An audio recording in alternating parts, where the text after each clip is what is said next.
There are moments in life that reveal the truth about people and institutions you thought you understood.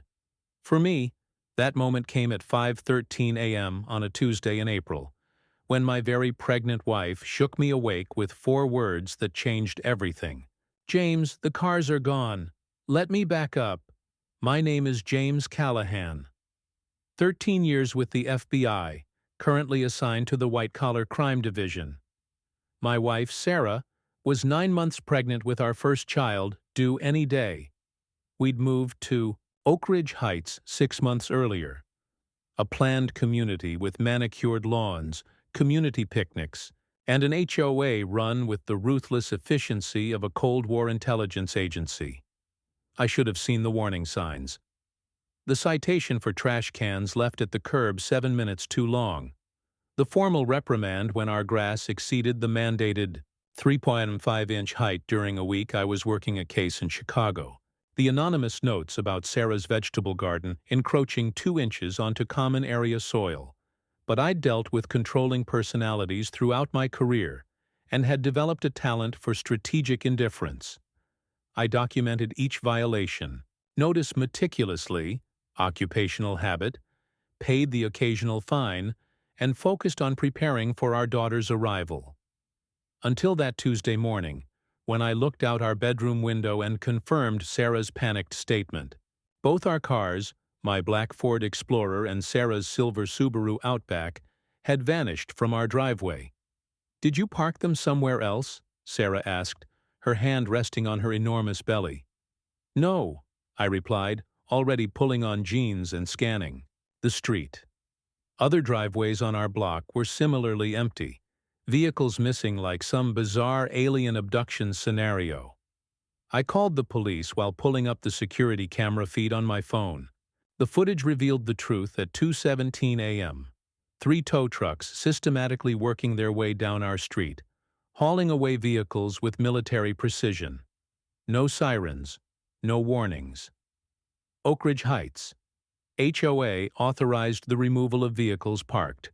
In violation of Covenant Section 18.3, the responding officer informed me after checking with dispatch, something about street sweeping and maintenance. "We're parked in our own driveway," I said. "Not on the street." "The violation cited relates to the quarterly driveway inspection," he replied, looking uncomfortable.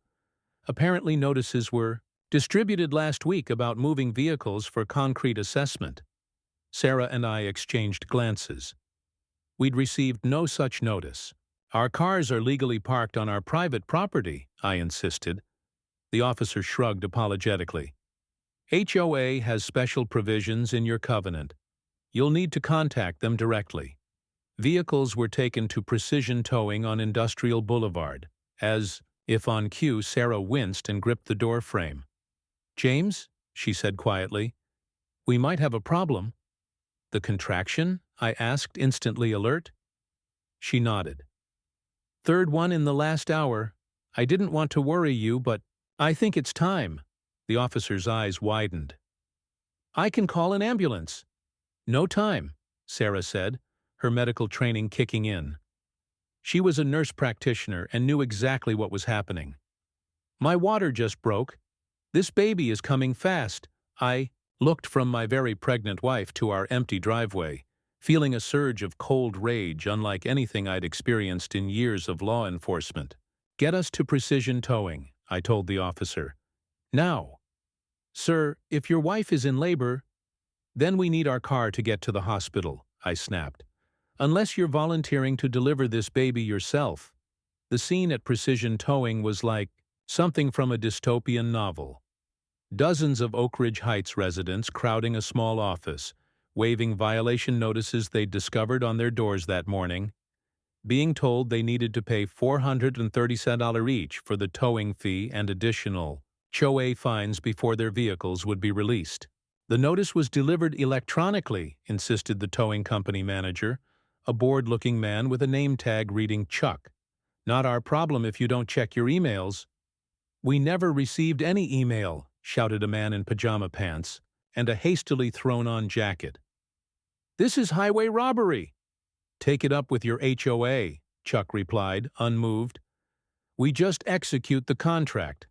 I shouldered my way to the front, badge already in hand. FBI. I need our vehicles released immediately. Medical emergency. Chuck barely glanced at my credentials. Everyone's got an emergency. Take a number like everybody else. Behind me, Sarah leaned against the wall, breathing through another contraction. The officer who'd driven us was looking increasingly panicked.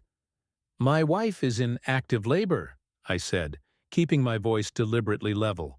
Release our vehicles now, or I'll have this entire operation shut down for investigation while I commandeer whatever's necessary. Something in my tone finally penetrated Chuck's indifference. He looked past me at Sarah, whose discomfort was now impossible to miss. Jesus, man, why didn't you say she was actually having the baby right now? He began typing frantically on his computer. Explorer or Outback? Which one you want? Outback, Sarah managed between breaths. Hospital, bag, in the back. As Chuck processed our paperwork with newfound urgency, the office door swung open, and in walked the architect of this chaos. Victoria Harlow, HOA president, flanked by her enforcement committee Elizabeth Waters and Patricia Simmons. All three women were dressed as if for a corporate board meeting rather than an early morning towing dispute. The room instantly quieted, residents turning with expressions ranging from confusion to outright hostility. Victoria surveyed the scene, with the detached interest of an entomologist examining specimens. Her gaze landed on me, then shifted to Sarah, registering her condition with a slight narrowing of her eyes. Mr. Callahan, she said coolly, I see you're experiencing the consequences of ignoring association communications. We never received any notice, I replied, acutely aware of Sarah's increasing distress. And right now my wife needs to get to the hospital. Patricia stepped forward, tablet in hand. Our records show the inspection notice was emailed to all residents last Wednesday. Your email is listed as active. Check your spam folder, Elizabeth suggested with manufactured helpfulness. I was about to respond when Sarah let out a sound between a gasp and a moan, doubling over. James, she hissed, gripping my arm with surprising strength. We're not going to make it to the hospital. The officer who'd brought us stepped forward. Ma'am needs medical attention now. Victoria's perfectly composed expression didn't waver. That's hardly the association's concern. The towing was properly authorized. For covenant violations. My wife is about to give birth because of your properly authorized towing, I snapped, patience evaporating. Does that seem like a proportional response to a driveway violation? Your personal emergency doesn't change the rules, Mr. Callahan, Victoria replied. Everyone must comply with... She was interrupted by Sarah's cry as another contraction hit, stronger than before. The room fell silent except for my wife's labored breathing. Chuck, to his credit, abandoned protocol entirely. Keys are in the car, space 47. Go, man. I started to help Sarah toward the door, but she shook her head, face pale. Too late. This baby's coming now. What happened next would later be described in the local newspaper as a miracle amid madness. Sarah, medical professional that she was, directed her own emergency delivery in the waiting room of a towing company while horrified Oak Ridge Heights. Residents and a thoroughly overwhelmed police officer followed her instructions. Victoria and her committee attempted to exit during the commotion, but found themselves blocked by determined neighbors who'd suddenly found common cause. You caused this, an elderly man told them flatly. You're staying to witness the result. 23 minutes later, assisted by a retired nurse who'd come to retrieve her Toyota, my daughter Lily entered the world with a robust cry that echoed off the cheap paneled walls of Precision Towing. The room erupted in spontaneous applause. Everyone except Victoria, Elizabeth, and Patricia, who stood frozen in a tableau of discomfort and dawning realization that the situation had spiraled far beyond their control. A photo taken by a resident on their phone captured the moment perfectly. Sarah, exhausted but triumphant, holding our newborn. me looking shell-shocked but fiercely protective. The retired nurse, Mrs. Abernathy from 2 streets over, beaming with professional satisfaction, and in the background, the HOA tribunal watching the scene with expressions that would soon have significant legal implications. Because what Victoria didn't know, couldn't have known, was that in her zealous enforcement of covenant minutiae, she'd crossed a line from civil bureaucracy into something much darker, something that would bring the full weight of my professional resources crashing down on Oak Ridge Heights' power structure. But that would come later. In that moment, all that mattered was that Sarah and Lily were healthy, despite the circumstances of her arrival. As paramedics finally arrived to transport my newly expanded family to the hospital, I caught Victoria's eye across the room. "This isn't over," I said quietly, just for her ears. "Not by a long shot." Her expression flickered, the first crack in her composed facade. "It was a properly noticed violation, Mr. Callahan. Nothing more. We'll see what a federal investigation determines," I replied, watching her face pale slightly. Reckless endangerment takes on special significance when it involves a federal agent's family. It was a slight exaggeration of my authority, but she didn't need to know that. The seed of doubt was planted. Sometimes in my line of work, perception is as powerful as reality. The story of Lily's birth at Precision Towing went viral almost immediately, with headlines like "HOA towing leads to towing company delivery" and "Baby's first home, a waiting room." Local news vans were parked outside the hospital by the time we arrived. Victoria attempted damage control with a tersely worded statement about unfortunate timing and standard enforcement procedures, but the public narrative was already solidified. Power-hungry HOA forces woman to give birth in towing company because of minor driveway violation. What no one knew yet, not even Sarah, was that I'd been quietly building a case file on Oak Ridge Heights HOA for months. Initially, it was just my professional habit of documenting potentially problematic authority figures. But as violations mounted and patterns emerged, I'd begun to suspect something more systematic: selective enforcement against certain residents, suspiciously targeted inspections, vendors with connections to board members receiving exclusive contracts, the rapid escalation of fines that seemed designed to force compliance rather than correct violations. None of it had seemed worth pursuing, officially until now, but Lily's dramatic arrival had changed everything. This wasn't just about bureaucratic overreach anymore, it was personal. 3 days later, with Sarah and Lily comfortably settled at home, our cars retrieved without charge thanks to Chuck's unexpected attack of conscience, I made 2 calls. The first was to my direct supervisor, requesting personal leave. The second was to an old academy classmate now working in the public corruption division. "James Callahan," she answered warmly. "Congrats on the baby girl. Wild birth story." "That's actually why I'm calling, Rachel," I replied.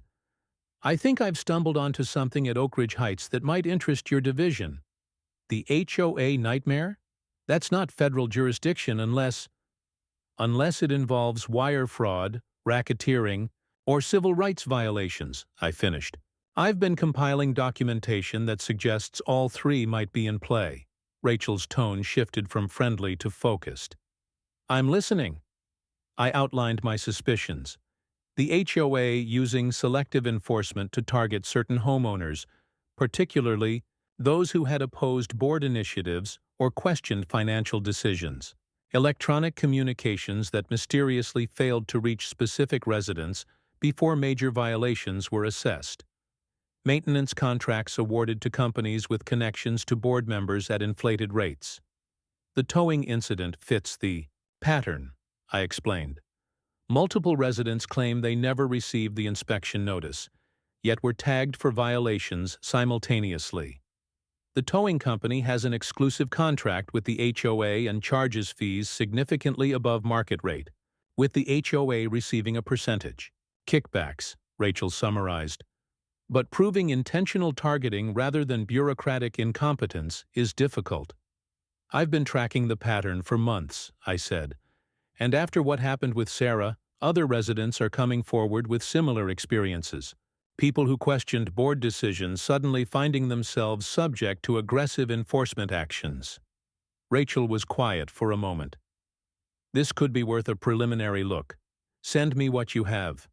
No promises, but if there's a pattern of using electronic communications to facilitate fraud or civil rights violations. That's all I'm asking, I said. A professional assessment of whether this rises to the level of federal interest. And it has nothing to do with your wife giving birth in a towing company waiting room? Her tone was knowing. That was the catalyst, not the cause, I admitted. But it revealed the real-world consequences of what I believe is systematic abuse of authority. After we hung up, I sat in my home office, surrounded by meticulously organized evidence of petty tyranny. Outside, I could hear Sarah talking softly to Lily in the nursery. The sound centered me, reminding me exactly why this mattered. Victoria Harlow had no idea who she was dealing with, or what was coming her way. The first sign that something had shifted in Oak Ridge Heights came a week later, at the monthly HOA meeting. Normally attended by only the most dedicated or aggrieved homeowners, this session packed the community center to capacity. News vans parked outside indicated the ongoing public interest in the towing company baby story. Victoria opened the meeting with her usual brisk efficiency, attempting to redirect attention to standard agenda items, but the mood of the room worked against her. Where residents had once been reluctant to challenge the board directly, they now raised questions with newfound boldness. Why weren't inspection notices sent through multiple channels? Demanded Mr. Ramirez from Oak Hollow Drive. Email only. Communication proved dangerously inadequate. Our electronic notification system is reliable, Victoria insisted. If residents fail to maintain current contact information, I updated my email with the association office 3 times, interrupted Mrs. Chen from Willow Way. Each time I was assured it was corrected, yet I continue to miss supposedly sent notices. Similar complaints mounted until Victoria, visibly flustered, attempted to move to the next agenda item. That's when Sarah entered the room carrying Lily in a front carrier, our planned dramatic entrance timed for maximum impact. The room fell silent, then erupted in supportive applause. Several residents who had witnessed the birth rushed over to see how mother and baby were doing. Victoria's gavel banging for order went largely ignored.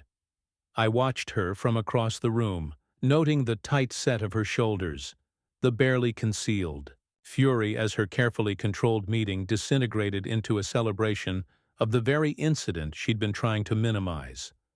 When order was finally restored, I raised my hand. Victoria was legally obligated to recognize members during public comment periods, though her reluctance was evident. Mr. Callahan, she acknowledged tightly. I'd like to address the events of last Tuesday, I began, and the broader pattern they represent. We've already issued a statement regarding the unfortunate timing of your wife's medical situation, Victoria cut in.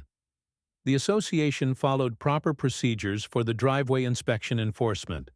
Proper procedures that resulted in a newborn being delivered in a towing company waiting room, I replied evenly. But that's just one example of a systematic problem with how this board operates. I presented evidence I'd gathered over months. The statistical improbability of certain homeowners consistently missing electronic notifications. The concentration of violations against residents who had opposed board initiatives. The financial connections between board-approved vendors and board members themselves. Victoria's face went from flushed to pale as I methodically laid out my case, concluding with, "These patterns suggest more than administrative oversight. They indicate potential intentional targeting, selective enforcement, and financial impropriety, all of which have attracted the attention of federal authorities." The room erupted again. Victoria slammed her gavel repeatedly. "These accusations are completely unfounded," she shouted over the noise. "The association operates in full compliance with state laws and our governing documents." Elizabeth Waters leaned over to whisper something in Victoria's ear, her expression alarmed. Patricia Simmons was frantically typing on her tablet. "Is it true?" called a voice from the back of the room. "Is the FBI really investigating the HOA?" All eyes turned to me. This was the moment I'd been waiting for. The pivot from individual grievance to collective action. "I can't comment on specific investigations," I said carefully.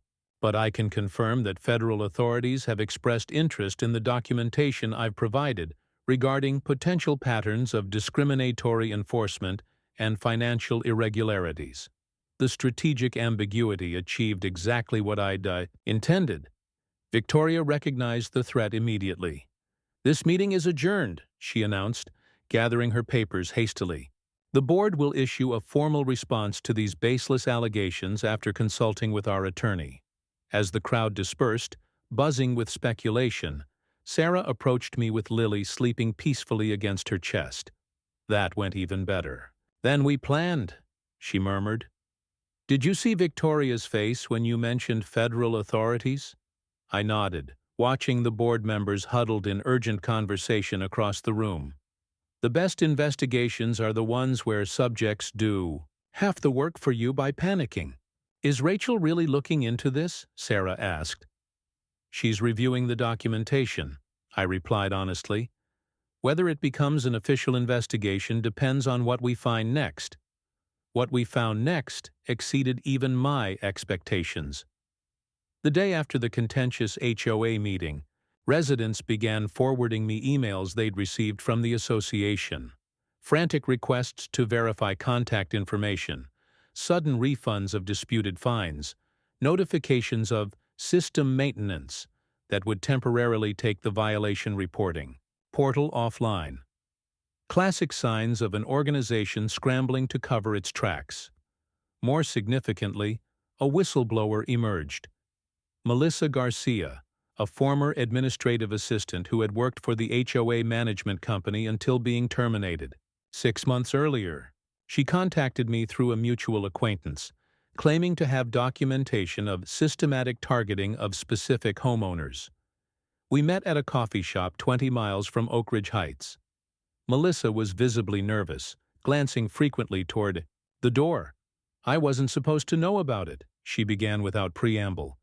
"But I processed the enforcement actions, so I started noticing patterns." Victoria had a list. Residents who had opposed her initiatives or questioned financial reports. She called them problem homeowners. "And these problem homeowners received special attention?" I prompted. Melissa nodded. Their properties were inspected more frequently. Their email addresses would mysteriously glitch in the system before major notifications. Their violation reports were fast-tracked while others were delayed. "Do you have evidence of this targeting?" She slid a flash drive across the table. "Copies of the list, emails between board members discussing specific homeowners, modification of contact information in the system. I was afraid to come forward before, but after what happened with your wife," she shook her head, "that could have been so much worse." The flash drive contained exactly what we needed. Explicit direction from Victoria to ensure certain residents received enhanced scrutiny, instructions to modify contact information for specific homeowners before sending critical notices, and, most damning, discussion of using enforcement actions to pressure resistant residents into compliance on unrelated matters. I forwarded everything to Rachel, who called me within hours. "This is no longer preliminary," she said without greeting. "We're opening a formal investigation into wire fraud, civil rights violations, and possibly racketeering. The manipulation of electronic communications to facilitate targeted enforcement crosses into federal jurisdiction." "How soon?" I asked. "How soon?" I asked. "We'll need to coordinate with local authorities. Probably 2 weeks to prepare everything properly." She paused. "You know you can't be officially involved given your personal connection." "I understand," I assured her. "I just want this addressed before someone else gets hurt." But Victoria Harlow had no intention of waiting 2 weeks for federal authorities to move. The board called an emergency meeting just 3 days later, closed to the general membership. A violation of their own bylaws. A single agenda item. Discussion of legal representation for pending matters.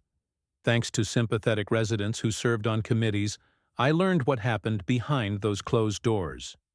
Victoria, increasingly paranoid, had convinced the board to authorize hiring a high-profile defense attorney specializing in federal investigations. The estimated cost, $150,000, to be drawn from the reserve fund without homeowner approval. This triggered exactly the response I'd anticipated. A board member with accounting experience objected, questioning the legality of appropriating reserve funds without proper authorization. The ensuing argument led to Victoria making statements that were illuminating. "Do you understand what we're facing?" she reportedly shouted. "They're coming after us for everything. The selective enforcement, the vendor contracts, the special assessments. If they start subpoenaing records, we're all exposed." The accountant board member, concerned about potential personal liability, recorded this outburst on his phone. By evening, the audio was in my possession and forwarded to Rachel. "This accelerates things," she said after listening. "We're moving up the timetable." The federal investigation became public exactly 1 week after Lily's dramatic birth, with early morning visits to the homes of Victoria, Elizabeth, and Patricia, as well as the offices of the management company they had employed. Search warrants were executed simultaneously, computers and records seized. Local news cameras captured Victoria being escorted to her car in a bathrobe, agents carrying boxes of documents from her home office. Her expression of stunned disbelief would feature prominently in news coverage for days. The charges were comprehensive: wire fraud for manipulating electronic communications to facilitate enforcement actions, civil rights violations for targeted discrimination against homeowners who had opposed board initiatives, and racketeering charges related to vendor kickback schemes Victoria had orchestrated. The investigation revealed that our experience was far from unique. Dozens of residents had been systematically targeted over years, with enforcement actions escalating precisely when they questioned board decisions or financial reports. The towing operation that had stranded Sarah in labor was merely the most visible example of a pattern that had victimized many. Victoria and her closest allies on the board ultimately accepted plea agreements rather than face trial. The management company terminated all employees involved and implemented comprehensive reforms. And Oak Ridge Heights itself underwent a governance revolution, with new bylaws establishing transparency requirements, enforcement oversight, and strict limitations on board authority. 6 months later, at Lily's first neighborhood appearance during the community picnic, residents still wanted to hear the story of her dramatic arrival. She had become something of a local legend, the baby whose birth had toppled a corrupt regime. "Do you think she'll grow up to be an FBI agent like her dad?" asked Mrs. Abernathy, the retired nurse who had helped deliver her. "Or a healthcare hero like her mom?" Sarah smiled, watching Lily charm yet another group of admirers. "I think she's already done her part for community justice. She can be whatever she wants." Later, as we walked home with Lily sleeping against my shoulder, we passed Victoria's former house, now occupied by a young family with children's bicycles in the driveway. "Do you ever feel like we went too far?" Sarah asked quietly. Victoria lost everything: her reputation, her position, nearly her freedom.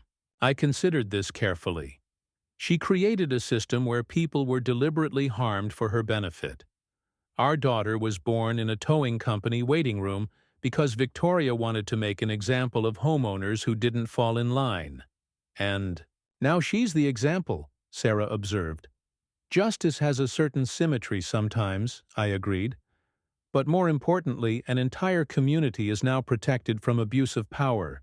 As if sensing she was being discussed, Lily stirred against my shoulder, making the small snuffling noises that preceded either waking or settling into deeper sleep.